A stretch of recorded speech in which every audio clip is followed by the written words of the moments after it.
BSF हर वर्ष civic action programme organise करती है, जिसमें तरह तरह की एक्टिविटीज़ ली जाती हैं बच्चों के स्कूलों से लेके, और कोई गांव वालों के लिए प्रोजेक्ट, ऐसे सारे एक्टिविटीज़ की जाती है। इस बार हमने जो इलाके के लोग हैं जिनको कैटरेक्ट की प्रॉब्लम थी, उनके लिए ऑपरेशन का हमने प्रबंध किया।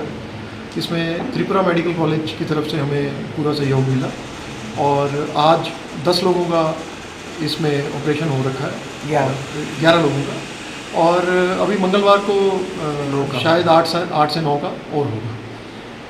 इससे क्या मैसेज देना चाहते हैं आप? इससे मैसेज कोई नहीं है, इससे मैसेज यही है कि हम सीमावर्ती इलाकों की रक्षा भी करते हैं, और उसके साथ साथ जो सीमावर्ती इलाके में लोग रहते हैं वो भी हमारे अपने लोग हैं। और सीमावर्ती इलाके जो हैं वो थोड़े पिछड़े हुए हैं, वहाँ पे अभी तक उतनी सुविधाएं पहुँची नहीं हैं, और हम ये सुविधाएं उनके पास पहुँचाना चाहते हैं। Thank you.